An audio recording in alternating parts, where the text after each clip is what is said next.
Jadi secara tidak sadar, sangat tidak sadar, gitu.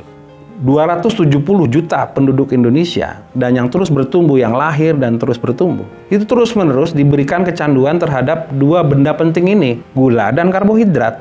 Dan sesungguhnya dua komoditi ini sangat menentukan bagaimana sikap politik, bagaimana sikap ketahanan dan pertahanan, dan bagaimana stabilisasi sosial ekonomi sebuah daerah, gitu ya.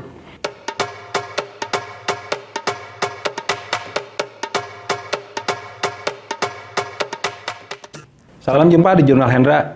Kita lanjutkan episode kemarin dengan metodologi praseksual terhadap sejarah. Selama ini kita selalu menganggap penjajahan itu bermodalkan benda tajam, bermodalkan peluru dan mesiu gitu. Selalu itu saja gitu. Sehingga ada cerita yang aneh-aneh, kekebalan lah ini dan itulah gitu. Tiba-tiba saya tertarik pada satu jurnal dari, kalau tidak salah, Departemen Kesehatan di Inggris gitu ya. Mereka menyatakan perang terhadap gula gitu. Diam-diam saya baca jurnal itu, saya resapi, saya endapkan. Barulah saya kemudian ngeh gitu.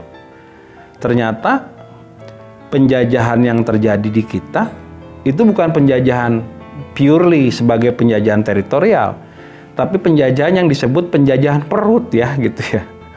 Lucu nih gitu. Jadi kita dijajah melalui satu metodologi yang namanya gastronomi gitu ya. Bahwa hari ini kita sangat kecanduan terhadap gula putih ya, sukros ya. Dan karbohidrat, beras yang indeks glikemiknya lebih tinggi 70 sekian gitu dibanding dengan pati-pati yang lain. Jadi secara tidak sadar, secara sangat tidak sadar gitu. 270 juta penduduk Indonesia dan yang terus bertumbuh, yang lahir dan terus bertumbuh, itu terus-menerus diberikan kecanduan terhadap dua benda penting ini, gula dan karbohidrat. Dan sesungguhnya dua barang ini, dua komoditi ini sangat menentukan bagaimana sikap politik, bagaimana sikap ketahanan dan pertahanan, dan bagaimana stabilisasi sosial ekonomi sebuah daerah, gitu ya. Beras misalnya, politik beras itu betul-betul mencengkram, gitu ya, mencengkram sendi-sendi setiap daerah di Indonesia sehingga tidak bisa lari dari komoditi itu. Semua daerah harus bergantung pada beras sebagai bentuk ketahanan pangannya. Kemudian setiap daerah akan gonjang-ganjing apabila nggak ada gula putih, gitu. Nah ini sebetulnya bentuk-bentuk penjajahan juga gitu ya. Penjajahan yang betul-betul dibangun sedemikian rupa dengan alat-alat ekonomi, dengan komoditi-komoditi yang sifatnya strategis gitu.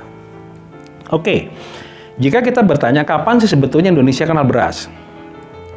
Pada awalnya jika kita pergi ke Kalimantan, kita pergi ke Sulawesi, kita akan menyaksikan yang namanya padi kebun ya, padi gogo. Bahwa aslinya beras yang kita kenal itu adalah beras kebun, bukan beras sawah. Teknologi persawahan yang muncul kemudian di Jawa Tengah dan di Jawa Timur itu adalah teknologi yang didatangkan dari dunia utara ya, dari Asia Tengah dan Indochina gitu ya. Beras sawah itu artinya beras dengan irigasi ya, sehingga bisa dipanen 2 atau 3 kali dalam setahun. Metodologi produksi beras ini kemudian menjadi sebuah alat atau sistem, instrumen untuk menguasai hegemoni lidah dan perut gitu ya. Dan ini menjadi ketika kita masuk pada areal setelah kemerdekaan. Setelah kemerdekaan kita luar biasa sangat tergantung dengan beras. Hampir di seluruh Indonesia, sampai Papua. Bahkan kawan-kawan di Papua pun sudah nggak bisa lagi lepas dari beras gitu. Dicengkram sama sekali. Dan yang lebih konyol lagi hari ini gitu loh, bahwa keselamatan orang Indonesia apabila kena bencana alam gitu ya, bahan pangan yang bisa dikirim cepat ketika ada gempa bumi itu mie instan gitu. Ini gimana ya gitu ya? Dengan uang 3.500 kita sudah bisa survive dengan berbekal mie instan gitu. Dengan uang 15.000 sampai 30.000 sehari kita bisa survive dengan hanya nasi dan garam gitu kan.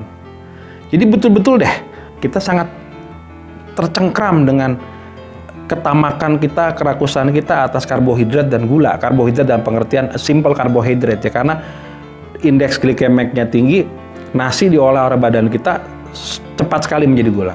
Pada intinya kecanduan terhadap gula itu menjadi hal yang sangat kita perhatikan, harus kita perhatikan betul.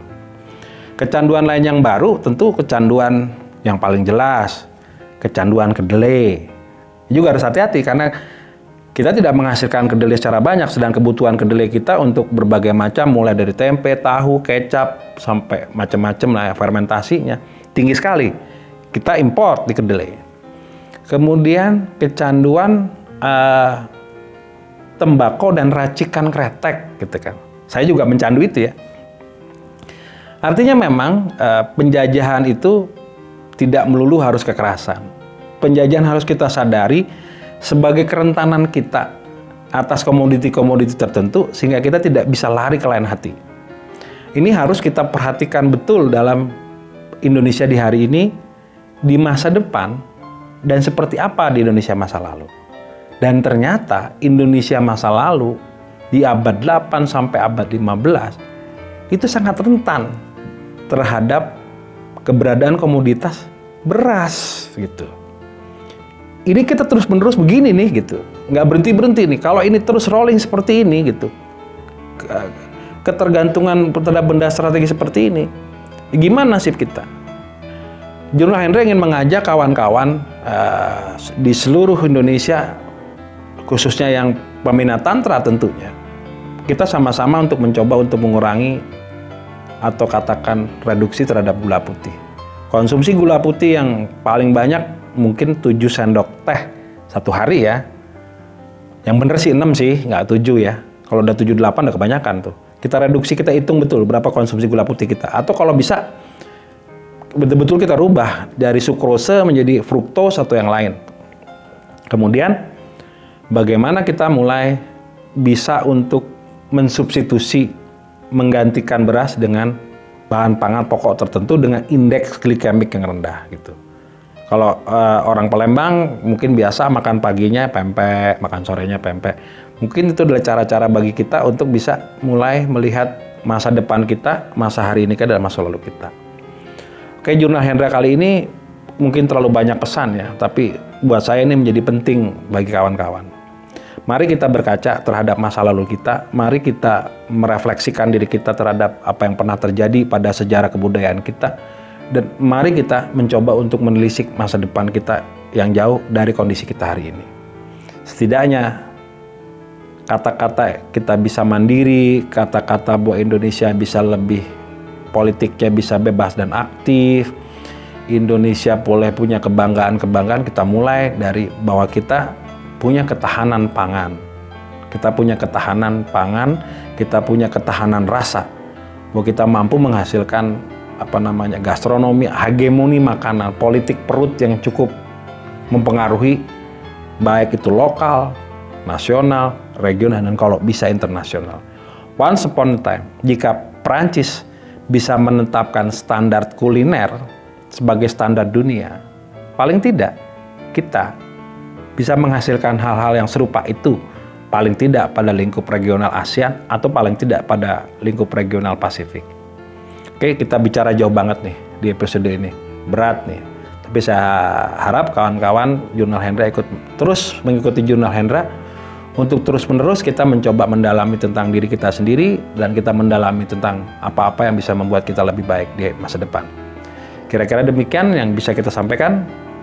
Mari kita mengurangi gula, membatasi karbohidrat demi kemerdekaan dan kemandirian kita. Teruntuk Indonesia, salam merdeka 17 Agustus 2022. Ke depan Indonesia itu kan jadi lebih maju, lebih mandiri dalam ketahanan pangan. Oke, salam jumpa lagi pada Jurnal Hendra berikutnya.